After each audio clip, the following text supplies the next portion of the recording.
Welcome back. I am Susanna May O'Hagan. Don't forget to like, subscribe, leave a comment or a bell below. It's really cold where I am right now. Today, we will be talking about the kidnap of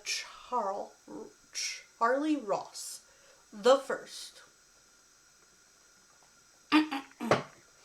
Charley Brewster Ross, born May 4th, 1870, disappeared July 1st, 1874, was the primary victim of the first American kidnapping for ransom to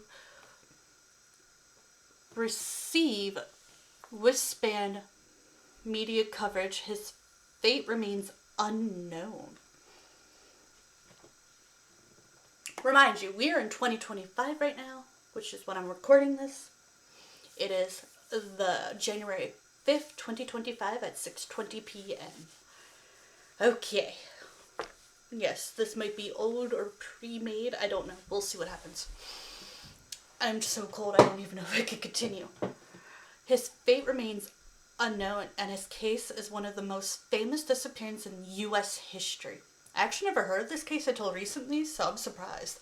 On July 1st, 1874, 4-year-old Charley Ross and his 5-year-old brother Walter Lewis Ross were playing in the front yard of their family home in Germantown, a well-to-do section of Philadelphia, Pennsylvania.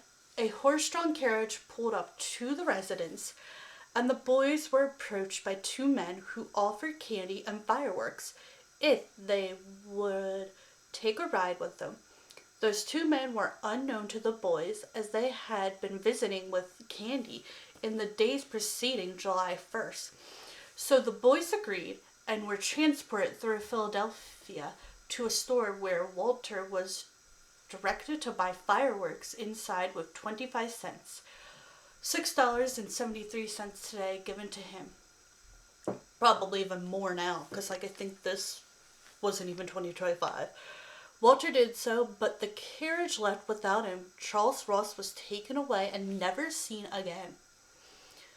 Christina K. Ross, the boy's father, Christian K. Ross, began receiving ransom demands from the apparent kidnappers. They arrived in the form of notes mailed from post offices in Philadelphia and elsewhere, all written in an odd hand and in a cursive semi-literature hand style with many simple misspelled words. The communication request a ransom of $20,000. Today, $400,000 today. Wow, that's a lot of money. I don't even know if you could even get that much money from a bank. That notes conditions against police intervention and threatened Charley's life if Christian did not cooperate. While the kidnappers had assumed the family was wealthy because of their large home and Christian's ownership of a small dry goods store, the truth was that the family was heavily in debt due to the stock market crash of 1873. Seeing no way to pay the ransom, Christian went to the police. The kidnapping soon became national news. In addition to the heavy press coverage, some prominent Philadelphians enlisted the help of the famous Pinkerton National Detective Agency, who had millions of flyers and posters printed with Charles Ross's likeness. A popular song based on the crime was composed by Dexter Smith and W.H. Brockway entitled "Bring Back Our Darling." Several attempts were made to provide the kidnapper with ransom money, as detected in the notes, but in each case the kidnappers failed to appear. Eventually, commission stopped. On the night of December 13th in Bay Ridge, Brooklyn, New York, the house belonging to Judge Charles Van Burnt was burgled. Holmes Van Burnt, Charles's brother who lived next door, gathered armed members of his household to stop the intruders in act. I think it's Homer's group entered Charles's house and brought down both burglars with a turn of gunfire. The burglars were Bill Moser and Joe Douglas, were career criminals who had recently been released from jail. Musher was killed instantly from the fire gun. Douglas was mortally wounded, but managed to live approximately 2 more hours and was able to communicate with Holmes. Holmes? Holmes. There is no clear connection regarding exactly what Douglas said as he was dying, as all who were present to witness were too shocked by the night's events to give accurate reports. It is thought that Douglas may have said that lying was pointless, as he knew he was mortally wounded, and he, for this reason, admitted that he and Musher had abducted Charles Ross. Douglas is believed to have been reported that Ross had been killed, or that M knew where the boy was, possibly adding that he would be returned unharmed to his family within a few days. Douglas did not give any clues to Ross's location or other practical of the crime and died soon after. Charles' brother Walter was taken to New York City to look at the bodies of M and Douglas so as to determine if they were the men from the carriage ride. Walter confirmed that they were the same men who taken the boys from in front of their home the previous summer. M was very identifiable because he had a distinctive mole-formed nose, which Walter had described to the police as a monkey nose. The cartilage on M's nose had been destroyed by syphilis or cancer. Walter himself was asked to identify the bodies of M and Douglas, and he confirmed that they were the kidnappers. Foremost, the issue of who the men in the carriage were settled beyond reasonable doubt, but Charles Ross was still missing. Trial.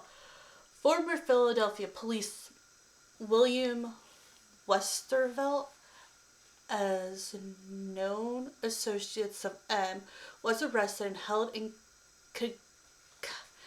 connection with the case. He was tried in 1975 for kidnapping. Although Westervelt was a friend and perhaps a confidant of M, while in prison awaiting trial, he had told Chris that his son had been alive at the time M's death. There was virtually no evidence to tie him to the crime itself. Walter, for one, insisted that West was not the one of the men in the carriage that had taken them away. Westervelt was found not guilty of the kidnapping. However, he was found guilty of a lesser conspiracy charge and served 6 years in prison. He also maintained his own innocence and swore that he did not know the whereabouts of Charles Ross. 2 years after the kidnapping, Chris published a book on the case titled The Father's Story of Charles Ross, the Kidnapped Child, in order to raise money to continue searching for his son. By 1878, the media interest in the case had begun to warn. The renewed interest, Ross had the book reprinted and began giving lectures in Boston. Chris and his wife continued to search for their son until their deaths. Christian died in 1897 and his wife in 1912. They followed leads and interviews of over 570 boys, teenagers, and eventually grown men from around the world who claimed to have been Charles. All proved to be imposters. The Rosses eventually spent approximately $60,000 looking for their son. 1924 newspapers ran stories about the case to conceived with the 50th anniversary of Ross's abduction. By that time, Walter was an adult and was working as a stockbroker. In interviews, he said that he and his 3 sisters still received letters from middle-aged men claiming to be his brother. The case, and in particular, the fates of M. Douglas and W. served as a deterrent to other potential ransom kidnappers. It was a quarter of a century before a higher profile ransom kidnapping case emerged, with Edward, I have no idea how to say your middle name, Jr., or last name, in 900? I feel so old. 1900? While waiting for President Franklin D. Roosevelt to appear at the 1936 Domestic National Convention concluded at Franklin Field in Philadelphia, newspapers columnist H.L. Munchkin noted a prank had been played on a public address announcer by someone getting him to serially summon a Charles Ross to the press area. The common admission, "Don't take candy from a stranger," is to have come from Ross's abduction. The Charles Project, a major missing person database, is named from Ross. Gavisser's Blair claim. In 1937, Gavis Blair, a 69-year-old carpenter living in Phoenix, Arizona, petitioned a microcounty court to recognize him as the real Charles Ross. Blair claimed that after he was abducted, he lived in a cave and was eventually adopted by a man who told him he was Ross. Charles' older brother, Walter Ross, dismissed Blair as a crack and added, "The idea that my brother is still alive is not only absurd, but the man's stories seem unconvincing. We're long ago given up on the hopes that Charles will ever be found alive." As Blair's claim went uncontested, the court ruled that he was Charles Brewster Ross in March 1939. Despite the ruling, the Ross family refused to recognize Blair as their relative and did not bequeath him any money or property from their parents' estate. Blair briefly moved to Los Angeles and attempted to sell his life story to a film studio, but was unsuccessful. He eventually moved to Germantown with his wife before moving back to Phoenix. Blair died in December 1943, still claiming that he was Ross. Gustav Blair's victory in the Macomb County Court was met with considerable skepticism, but was reported at the time to have solved the disappearance of Charles Ross. In 2011, descendants of the family Blair claimed had adopted him commissioned a Y-DNA test study which disproved Blair's story. Following chain of custody, producers' DNA was collected from a male descendant of each of the 2 suspects' brothers, Harris Myler and Nelson Myler. DNA analysts determined that they had a 99.9999903 probability of kinship, meaning they were in fact brothers. They shared the same parental lineage, a perfect 3737 STR marker match. Gustav Blair was born into the Miller family, not adopted, and as such could not have been Charles Ross. Let's see what else we can find in Charles Ross, if anything. The first known kidnapping for ransom in the United States occurred on July 1st, 1973. 5-year-old Charles Ross was playing in his front yard with his brother Walter when a carriage approached. The driver offered them candy and fireworks to lure them into the carriage. When they went to purchase the fireworks, the driver abandoned Walter and drove away with Charles still in the carriage. Soon, Charles' parents start receiving letters demanding huge sums of money in exchange for Charles' safe return. Though he had a large house, Charles' father was actually in severe debt, so he could not afford the ransom. He contacted the police, but their attempts to find Charles was unsuccessful.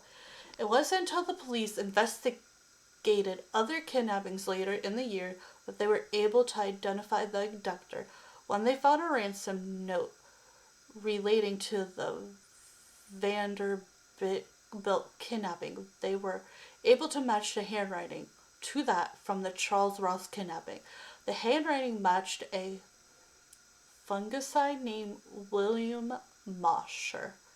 He had died in a he tried to burglary in Brooklyn earlier that year, but his crime partner, Joseph Douglas, admitted that M was the abductor of Charles Ross. Douglas claimed that only M knew where Charles was. He also said Charles would be returned safely a few days later. However, he never was. Charles' father spent $60,000 in a search for his son. Several imposters came forth throughout the years, claiming to be Charles. Charles' father dies in 1897, having found Charles. His mother passed away in 1912, and his brother Walter died in 1943. Yeah, the boy's father thought they were playing in the... Okay, so let's see how old the boys were. There's so much information. On July 1st, 1874, two little boys were abducted in the front of their family mansion. It was the first kidnapping for ransom in the history of the United States and would be a major event of its kind until the Lindbergh baby kidnapping. The boys were named Charles and Walter Ross. They were 4 and 6 years old. The two men who kidnapped them had given the boys candy on previous occasions, but one day the man told the boy to climb into the buggy and promised to buy them firecrackers. The boys boarded and they drove off into the city. Charley Ross would never be seen again. As they drove farther away, Charlie wanted to go home and began to cry. The men stopped in front of a store and gave Walter 25 cents. He entered the store and started choosing firecrackers while the men drove away with Charlie. The boy's father, Christian K. Ross, thought the boys were playing in a neighbor's yard, but soon a neighbor told him that she saw the boys traveling in a buggy. The father began to search for his son, that he would continue until his death in 1897. He didn't tell his wife, who was recovering from an illness in Atlantic City. But 2 days later, she found out when he began advertising in the newspaper for his son's return. A stranger from Walter and returned him to his father. 2 days after that, the father received a crude note saying that Charlie would be released for a sum of money. On July 7th came another note demanding $20,000 and instructing the boy's father to go about paying the kidnappers. The father tried to follow the instructors as best as he could, but never contacted the kidnappers. Later that year, the police were investigating a kidnapping of the Van Belt child and found ransom note. I am curious about this child so bad that you are going to be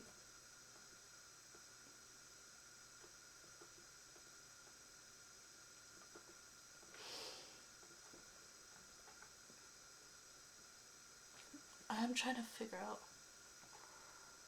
Okay, there's this one, and then there was this.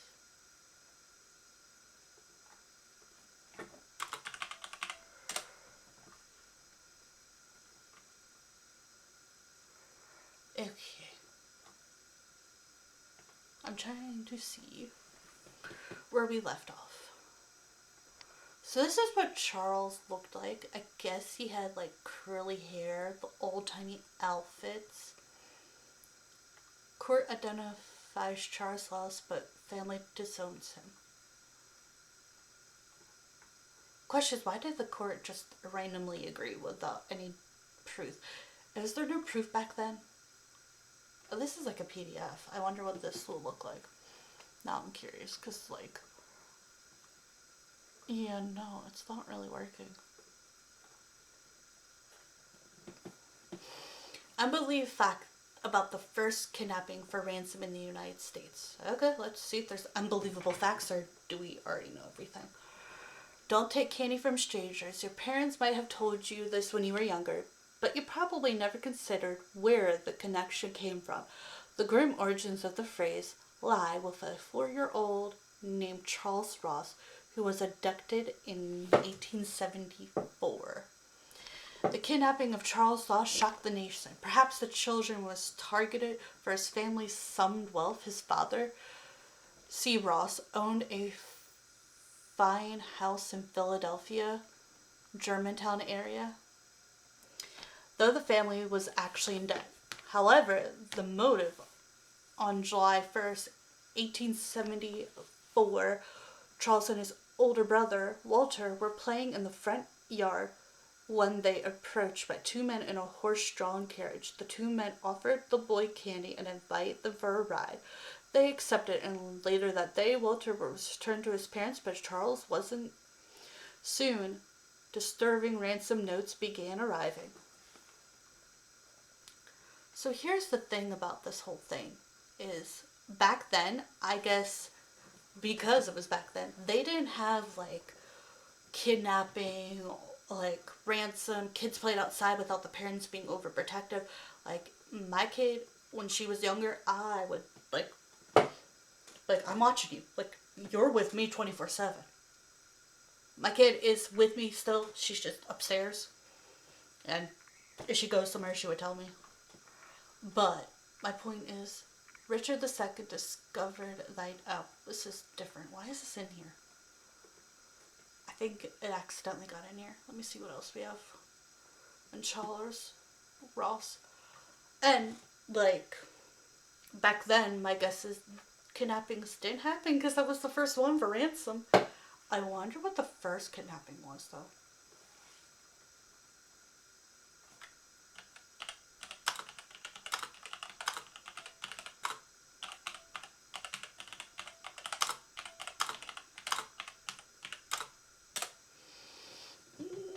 Charles and Walter Ross. Okay, so it says they're also the first kidnapping case.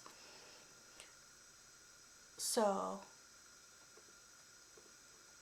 not only was it the first kidnapping for ransom, but it was also the first kidnapping case.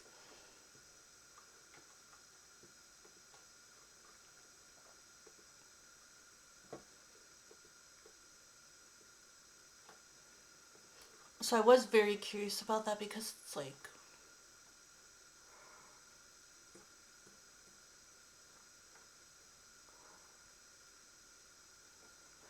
the father story of Charles Ross, 1876. Little Charley Ross was the subject of the first national kidnapping hunt in 1874. Turn on the television, do the names, Narval Crime Investigation Service, Crime Scene Investigation, Law and Order, all those shows. But yeah, think back to the last time I don't want to think back about the evening news. Our nation's obsession with the crime was still young in 1874. Violence across occurred in 2008.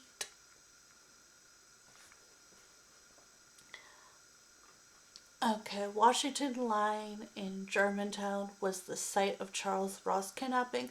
The 2 men rode past the home of the Ross kids every week, offering candy and engaging the small children in conversation. It was not until July 1st, however, that the men riding on the horse and buggy would lure them to take a ride. See, that's also the other thing. The father's story.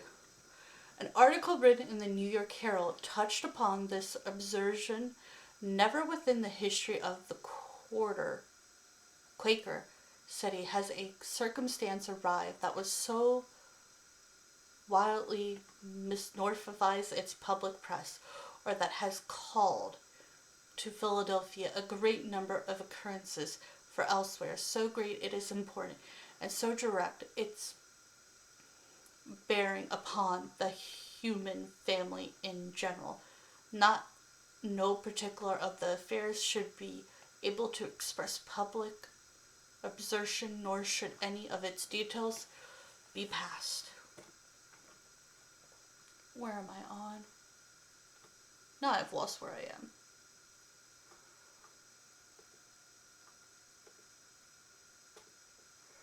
Why is this happening? English car parked where remains of Richard III. Okay, why is this still here? I thought I moved you.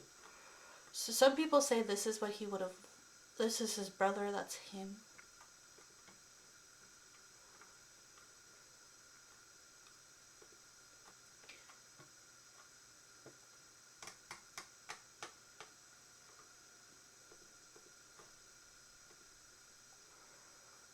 Ah, see.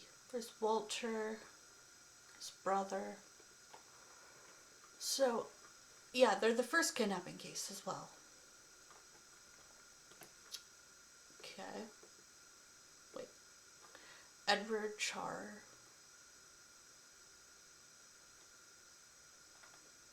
Okay, so we'll talk about that one later, and this one that happened after the other one, I guess.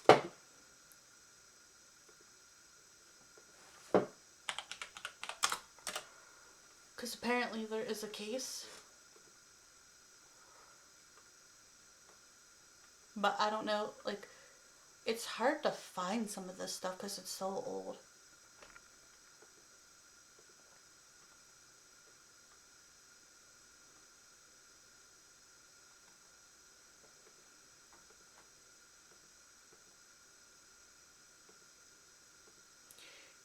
Yeah, I don't know if any of this will be helpful because it looks severely old.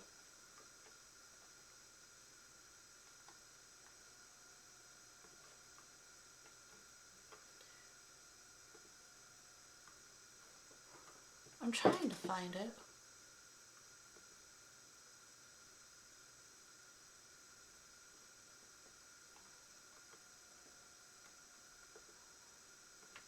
I think I'm gonna put in missing child.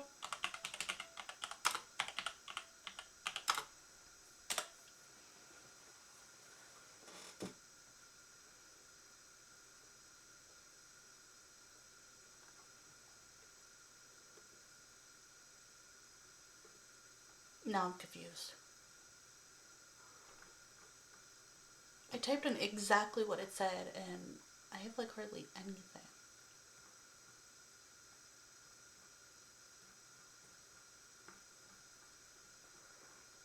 It's just gonna give you a little factoid about this family that I see everywhere. Yeah, okay, you're a PDF. Edward Jr. We'll see what we can find later on. I hope you all, I don't know, learn something from this, like the fact that that is why they tell you not to take candy from strangers. I hope you all enjoyed and have a great and wonderful day. And let's all learn something, like don't take candy from strangers, don't go hitchhiking, because I've talked about that. That case is too disturbing for my brain. That poor, poor child. But if I have to re-talk about the case, I will, but poor thing. Hitchhiking, no. There's too many reasons. There's two cases why I'm saying that girl in the box and the other girl that I can never remember her name. I think it's Mary something. Okay, bye for now.